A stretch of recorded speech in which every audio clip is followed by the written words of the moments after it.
माझे पितर माझं तर्पण स्वीकारत नाही.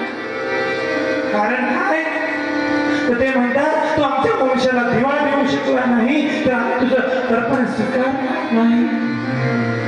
त्याच्यात माझ्या पत्नीचा क्रूर स्वभाव म्हणून मी आत्महत्या केली. बाबा मला द्यायचं असेल तर वरदान द्या, मला संततीची प्राप्ती करून द्या. संत सांगताय, साधू सांगतोय की हे ब्राह्मण, तू ब्राह्मण असून सुद्धा अरे कोणी सांगितलं की मुलगा जन्माला आल्यानंतर तो सुखाची प्राप्ती करू नये. अरे सगळ्याचे 60,000 पुत्र होते, शेवटी एकही आला नाही. दशरथाचे 3 पुत्र होते, 4 पुत्र होते, एकही कामात पडला नाही. म्हणून तू पुत्राची अपेक्षा सोडून दे.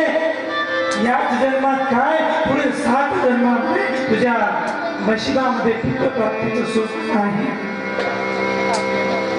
तो ब्राह्मण राहायला लागला, बाबा मला पुत्र प्राप्तीचं सुख देत असाल तर द्या, नाही तर तुमच्या समोर याच ठिकाणी डोकं फोडून डोकं बडवून मी आत्महत्या करतो, माझा प्राण त्याग मी या ठिकाणी करतो. मग संताचं हृदय होण्याप्रमाणे आहे, दुःख बघून बिघडून फळ दिलं आणि फळ देऊन सांगितलं हे ब्राह्मणा ते फळ तू तुझ्या पत्नीला खाऊ घाल,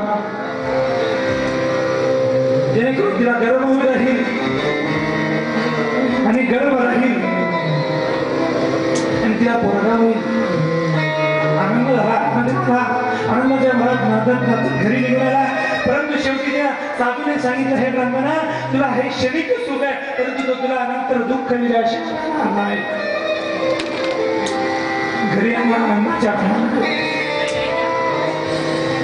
पत्नीजवळ फळ दिलं आणि पत्नीला सांगितलं, धुंदुलीला सांगितलं हे देवी फळ खा जेणेकरून तुला गर्भ राहील. पण ती क्रूर स्वभावाची शेवटी ती शेजारच्या मैत्रिणीला बोलवते आणि सांगते की हे बया ते फळ खाऊ की नाही.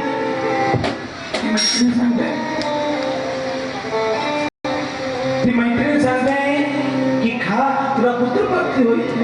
पण ती क्रूर स्वभावाची असल्या कारणाने लक्षात घ्या. ती काय म्हणते, अगं बहीण गेली काय? हॅलो तानपुरा बंद पडलाय, लक्षात घ्या. तसा ती मैत्रिणीला सांगते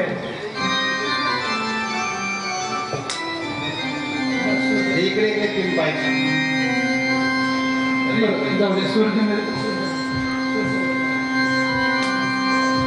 लक्षात घ्या ती धुंदुली कुणी एवढ्या क्रूर स्वभावाची होती. बॅकग्राऊंड घेतला, एवढ्या क्रूर स्वभावाची होती. तिने विचार केला अगं मी जरी फळ खाल्लं आणि मला गर्भ दिला तर माझं एवढं मोठं पोट होईल आणि गावामध्ये जर चोर आले किंवा गावामध्ये जर आग लागली तर सगळे पळून जातील आणि मी एकटीच कमवून म्हटलं आणि घराचं काम कोण करेल. मग त्यावेळेस ती मैत्रीण सांगते असं करता तू तुझ्या नणंदला बोलून घे ना, नणंदबाईला बोलून घे. आणि त्यावर ती बाई त्या ठिकाणी ती धुंदुली सांगते अगं नणंदचं नाव नको काढू, ही नणंद तर माझी महाचुटकी आहे, मी झोपलेली असेल म्हटलं आणि सगळं सामान घेऊन जाईल.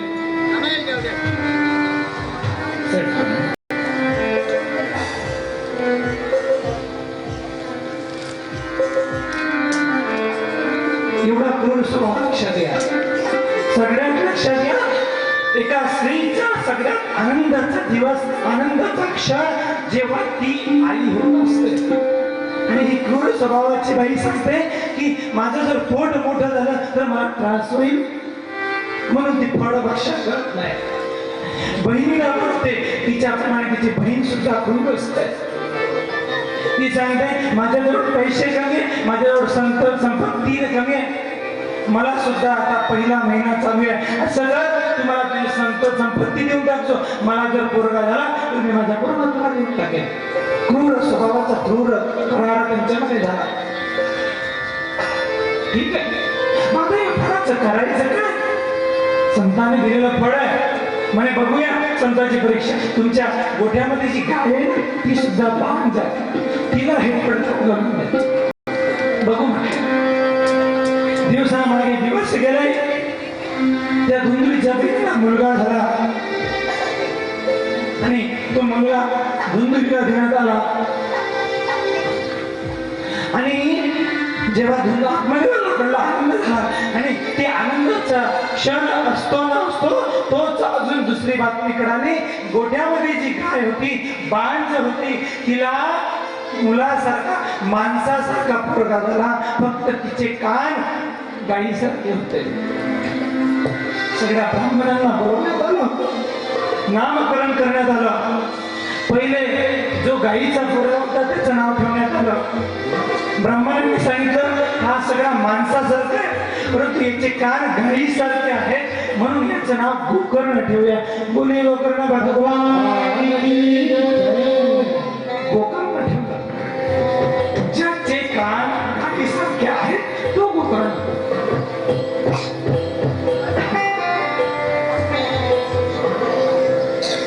आणि आता धुंदुलीच्या मुलाचे नाव ठेवण्यासाठी वेळ आली. सगळे ब्राह्मण त्यांच्याकडे आले. त्यावेळेस धुंदुलीने म्हणे, थांबा, तुम्ही तुमच्या पोराचं नाव ठेवलं, मी माझ्या पोराचं नाव तुम्हाला ठेवू देणार नाही. क्रूर होती म्हणे, मी माझ्या मुलाचं नाव माझ्या नावाप्रमाणे ठेवेल. म्हणे, माझं नाव धुंदुली, माझ्या मुलाचं नाव धुंदुकरी. धुंदुकरी नाव ठेवण्यात आलं. हळूहळू दोघं मुलं मोठे होत गेले. गोकर्ण चांगल्या संतांच्या संगतीमध्ये राहिला आणि गोकर्ण पंडित बनला. गोकर्ण पंडित ज्ञानी धुंदुकारी महाखला. धुंदुकारी वाईट संगतीमध्ये राहिला म्हणून तो महाखल धुर्त निघाला. म्हणून लक्षात घ्या, संगत केव्हाही महत्वाची असतात. संतांची संगत करून घ्या, आपलं जीवन उज्ज्वल झाल्याशिवाय लागत नाही.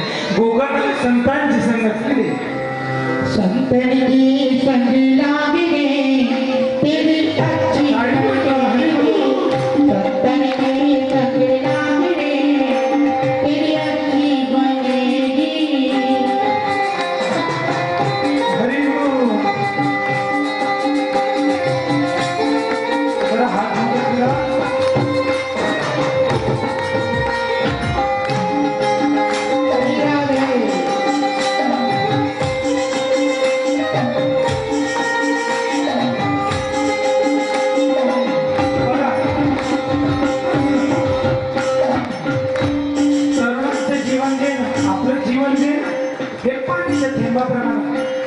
पाण्याचं थेंब जर तो पाण्याचा थेंब तापलेल्या ताव्यावर पडला तर त्याचं अस्तित्व नष्ट होऊन जातं. तोच पाण्याचा थेंब गुलाबावर पडला तर तो मोतीप्रमाणे भासतो आणि तोच पाण्याचा थेंब जर शेकल्यामध्ये पडला तर त्याचा मोती होत असतो. लक्षात घ्या. त्याचप्रमाणे आपलं जीवन सुद्धा आहे. आपणही ठरवावं की तापलेल्या ताव्याची वाईट लोकांची संगत करावी आणि आपलं अस्तित्व नष्ट करावं. की थोड्याशा चांगल्या गुलाबासारख्या लोकांची संगत करून थोडस मोत्यासारखं भासावं, की संतांची संगत करून मोत्यासारखं उजळावं आपल्याला. म्हणून संतांची संगत. संतन संग करे पुण्य कमाई, पुण्य कमाई. संतन संग करे पुण्य कमाई.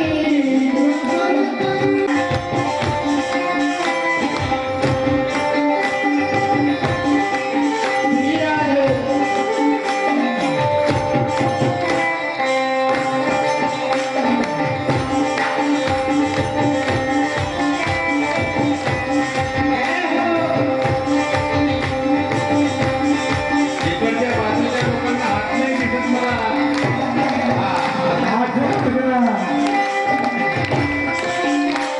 जय हो. ध्रुवची बनली कला, ध्रुवची बनली. कोणाकोणाची बनली? तुम्ही म्हणणार कोणाकोणाची बनली? संतांच्या संगतीने आमची. ध्रुवज की बन गई प्रहलाद हूँ की बन गई ध्रुवज की बन गई प्रहलाद हूँ की बन गई हरि सुमिरन में जाग गए तेरी अच्छी बनेगी भक्तन के सखिया में तेरी अच्छी बनेगी तेरी अच्छी बनेगी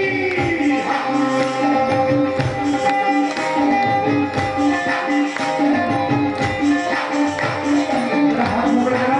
हरी बोल.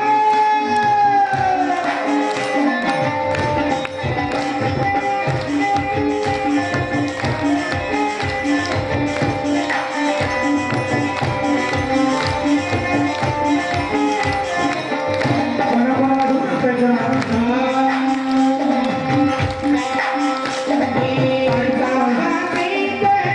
हंस करेंगे लगाते हंस करेंगे सर्व लोकांना असं एक नाचत आहे. तरुण लोकांना लाज वाटेल असं या ठिकाणी गोष्ट आहे. जरा हात मोकळे करा. गुंतो सगळीकडे लगाते हंस करेंगे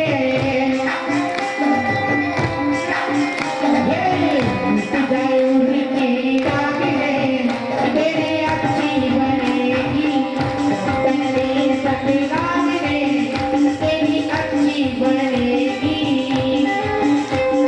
श्री राधे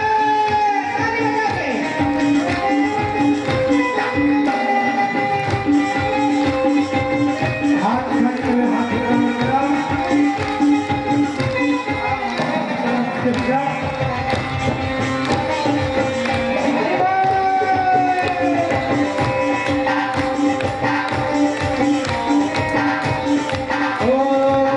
मोहनी शामे बहुत गीत गाए बहुत गीत गाए बहुत गीत गाए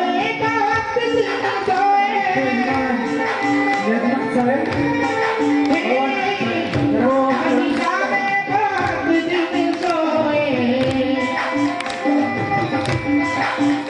अब जाग सके तो जाग ले तेरी अच्छी बनेगी सपन के पगला ले तेरी अच्छी बनेगी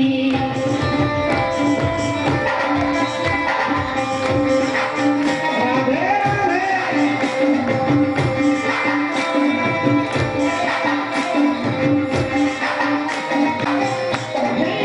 पागपति आपको पागेंगे तेरी अच्छी बनेगी कोई तेरो बड़ो भागने तेरी अच्छी बनेगी राधे राधे हात मोकळे करा.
संतन की संग लागल तेरी अच्छी बनेगी पण उज्ज्वल शिवाय राहत नाही. आज शिवजी महाराज शिवरायांना सांगतायत, हे मुनी श्रेष्ठांनो, तो जो गोकर्ण होता तो संतांच्या संगतीत राहिला म्हणून पंडित झाला. या उलट धुंदुकारी महाधूर्त निघाला. मग काही दिवसानंतर गोकर्ण घराच्या बाहेर निघून गेला आणि तो जो धुंदुकारी होता ना त्याने आपल्या बापाला त्रास द्यायला सुरुवात केला. एक दिवस बापाला छातड्यावर लाथ मारली. म्हणे म्हटलं, मला पैसे दे जुगार खेळण्यासाठी. आज बापाच्या छातड्यावर लाथ मारली. त्यावेळेस त्या आत्मदेवाला कळलं, अरे तू साधू सांगत होता मुलगा नव्हता म्हणून आत्महत्या करताना ब्राह्मण आज मला लाथ मारली म्हणून आत्महत्या करायला झालेला आहे. गोकर्ण म्हटला, गोकर्ण म्हणाला, बाबा तुम्ही का आत्महत्या करताय? अरे कोणी कोणाचं नसतं इथं, कोणी कोणाचा मुलगा नाही, कोणी कोणाचं काही नाही. म्हणून बाबा तुम्ही असं करा, सगळं त्याग करा आणि अरण्यामध्ये घेऊन द्या. आत्मदेव निघून गेले, स्वतःची भगवंताची प्राप्ती करून घेतली अरण्यामध्ये. गोकर्णही वनामध्ये निघून गेले. आता राहिली धुंदुरी पुरी. धुंदुरी पुरीला सुद्धा तो धुंदुकारी त्रास देतोय. आईवर हात उगारला. आईला हे समजून चुकलं की मी चुकीचे संस्कार माझ्या मनावर केले. म्हणून लक्षात घ्या, वास्तविक बघायला गेलं तर साधूचं घर होतं, संन्यासाचं घर होतं. फक्त आणि फक्त एक कुडाचा श्री वाईट झाली तर सगळं त्या ठिकाणी चक्र चुकीचं झालं. आईला मारलं, त्या आईनेही आत्महत्या करून घेतली विहिरीमध्ये उडी मारून. आता धुंदुकरी ठरायला 5 वैश्यांना 5 गणिकांना घेऊन घरामध्ये राहू लागला. पैसे चोरी करू लागला.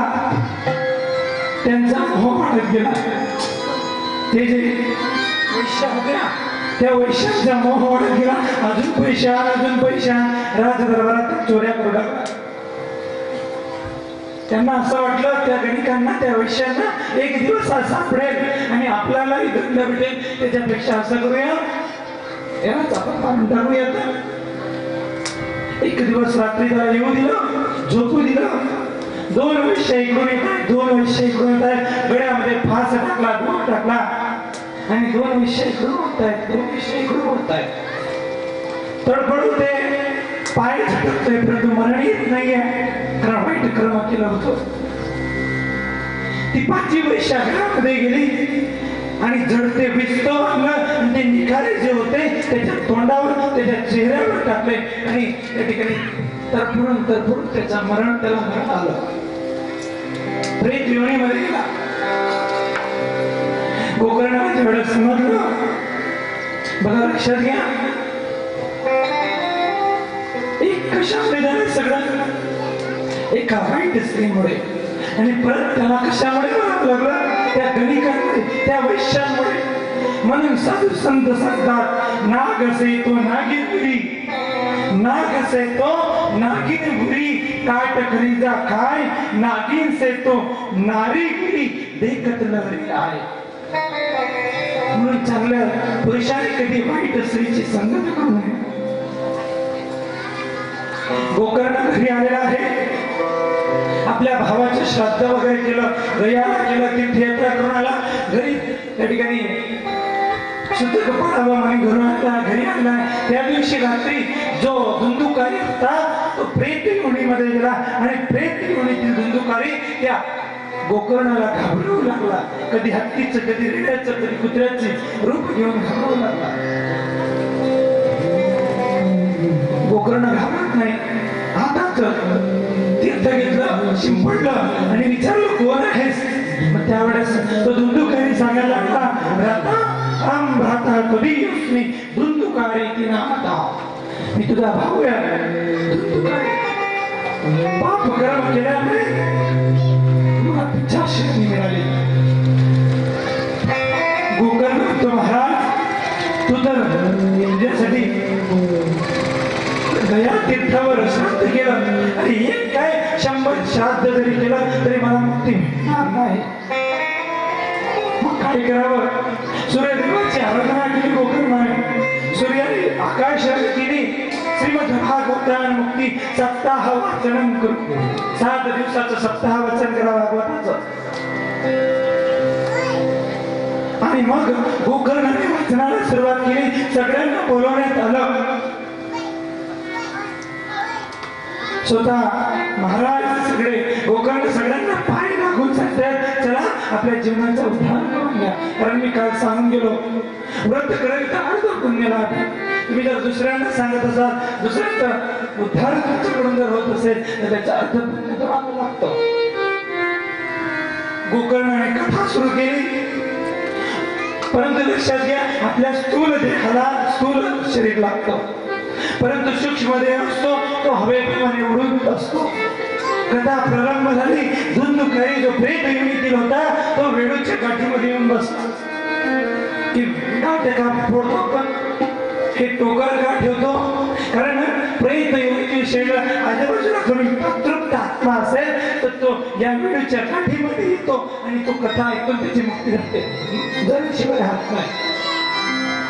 एक दिवस करता करता 7 दिवस कथा संपली आणि 7व्या दिवसातून त्या टोकराचे 2 तुकडे झाले आणि त्या टोकरामधून एक दिव्य पुरुष बाहेर निघाला आणि हात पकडून गोकर्णाला सांगू लागला धन्य भागवती वार्ता प्रेत पीडा विनाश. अरे धन्य आहे भागवत माझ्या प्रेत पीडांचा विनाश केला. मला दिव्य स्वरूपाने केला.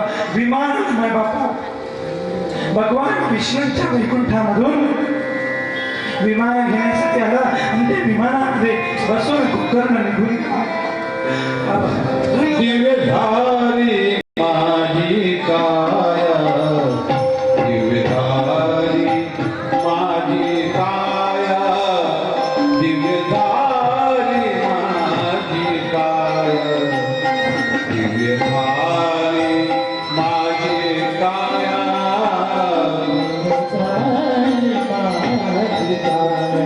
माझी काय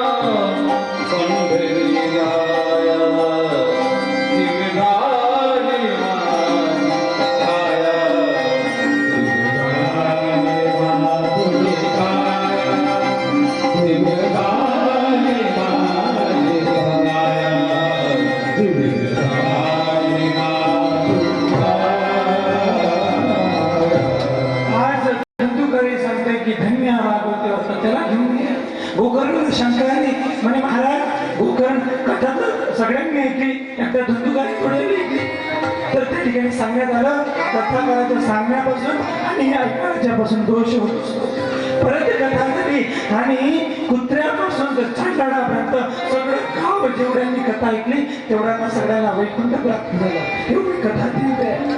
पुढे मग वक्ता आणि श्रोत्याचं नियम कोणते पाळावे हे सांगितलं आणि महात्म्य स्कंद या ठिकाणी विराम होतो. सुजी महाराज पुढे सांगतात मी तुम्हाला अजून पुढे कथा सांगायची होती परंतु घडणीचा काठा टक टक करतोय आणि पक्ष्यांची घरट्याकडे जायची वेळ झाली आहे. या ठिकाणी आजची कथा विराम करूया. आयोजकांद्वारे थोड्या सूचना होतील. थोडस 10 मिनिटाचं नृत्य सादर होईल. बघा लक्षात घ्या काल छान नाचल्या पाहिजे भगिनी सगळ्यांनी नाचायचंय फक्त 10 मिनिटं भगवंतासाठी. तोपर्यंत आरतीची तयारी होईल. आयोजकांद्वारे सूचना होतील आणि आरती होईल आणि प्रसाद भागवताच्या सर्व श्रोत्यांना 4 धामांची यात्रा या ठिकाणी दाखवली.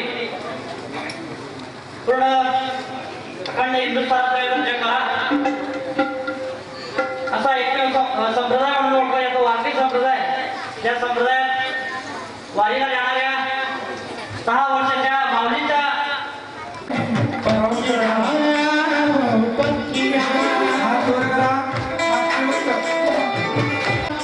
तू उड़ी बिना कावा डरगे मारी आकर दे दिल कहना हमारी माँ कर दे दिल कहना मेरे के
समर्पयामि श्री अनंता मधुसूदना पद्मनाभा नारायण जगत व्यापका जनार्दना आनंद घना विना सकल देवाजी देवा कृपाळुवाद केशवा महानंदा महानुभवा शिवा सहजरिता चक्रधरा विश्वंभरा करुणा सहस्रपादा सहस्रकरा सागरा शेष कमल नयना कमलापती कामिनी मोहना मनन मूर्ती अवतारका दरिष्ट्या स्थिती मूर्ती अगये सगुणा निर्गुणा जगद मिथ्या जगत जीवना वसुदेव देवकी नंदना बालरंगना बालकृष्ण सुकाला लोटांगणी भजनावादी चरणी एकी करीतसे विनवनी भवबंधनी सोदरा मागणी प्रतितुदारे तुका म्हणी आता उदार तोही भजते पायी या संता